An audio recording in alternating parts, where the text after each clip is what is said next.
In a duel with a shore battery, at point-blank range of a mile, U.S. destroyer Corry was sunk.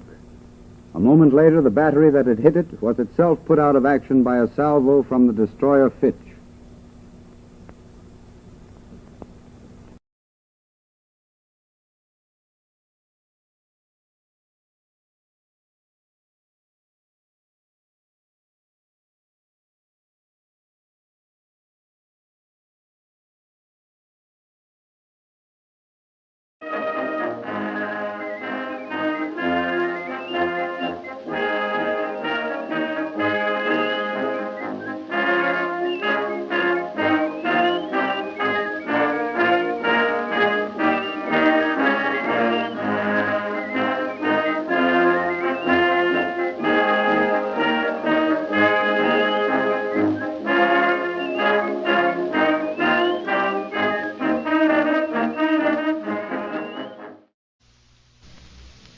Columbia News Headquarters in New York, Bob Trout speaking.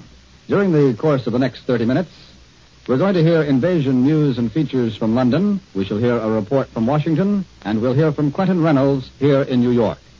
But first, to bring you up to date, let's take a quick look at the latest invasion news. This, very briefly, is the story as we have it so far here at our news headquarters. Heavy fighting is continuing on the beaches of Normandy, but we're making good progress and are now reported to be one-third of the way across the Cherbourg Peninsula. Both sides are throwing in more armor, but with the weather growing worse by the hour, air action in the skies over northern France is virtually at a standstill.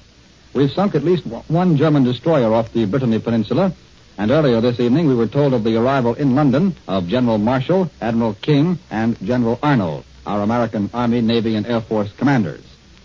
That briefly is the news picture at the moment. And now we've been told that our correspondent in London, Edward R. Murrow, is ready to tell us more of the latest invasion news and some features also. So now we take you to London. Edward R. Murrow reporting. This is London. Sitting here in our studio is the commanding officer of the first American destroyer to be lost in the invasion of Europe. He is a 33-year-old lieutenant commander. I can't tell you his name or the name of his ship. But it would probably be all right to say he was named after a famous American naval officer. Here is his story. It was a very slow trip over. So slow, in fact, that one of my friends passing by asked me if I thought I'd ever get there. When we finally did get there, we saw the greatest pyrotechnic display I've ever seen or probably ever shall see.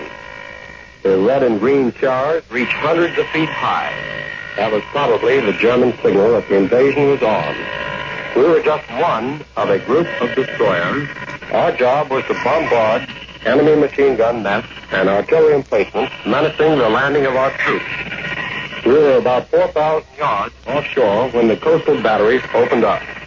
The destroyer immediately ahead of us came under fire, but she moved on to her station, and then the guns were ranged on us.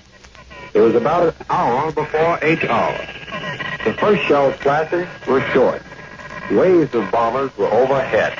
One was blazing with flame, but maintained perfect formation. Then it blew up in a great orange flame, while the rest of our teammates dropped hundreds of tons of bombs on the German beach defenses nearby. We started counter-battery fire, ranging on the flashes of the German guns ashore. We were firing salvos, and the Germans were firing back. How fast were you going? Very slow. We were taking as much evasive action as we could. But we had to stay within our prescribed area, for it was our job to support the troops about to go ashore. What happened next?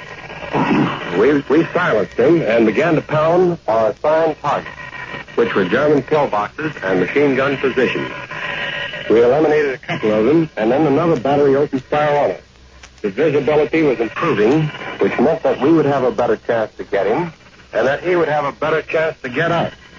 We increased our rate of fire. The empty powder tank came pouring out of turret. We exchanged fire for about 10 minutes, pouring it on the shore batteries, and then we were hit. 3 large projectiles hit us almost simultaneously.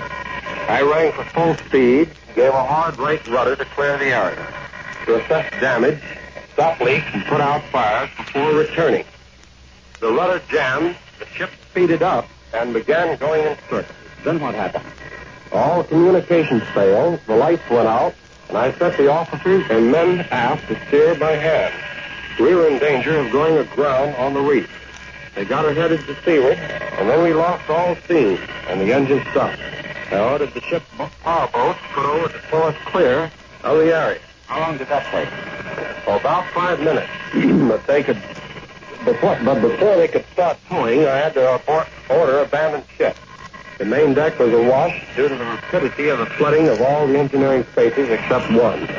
We got away in good order, placing the wounded in boats. When all was clear, I stepped into the water, but the current kept sweeping the swimmers around the ship, during which time they were subjected to an endless shelling, which further pitiably increased our losses.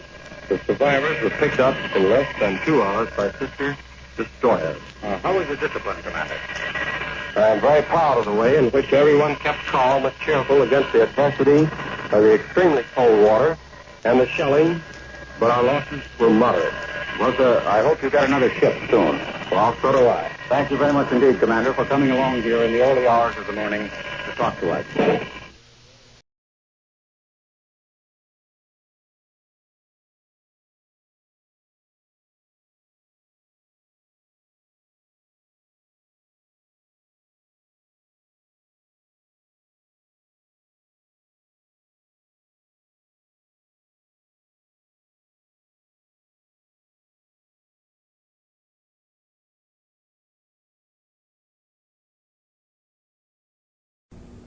In a duel with a shore battery, at point-blank range of a mile, U.S. destroyer Corry was sunk. A moment later, the battery that had hit it was itself put out of action by a salvo from the destroyer Fitch.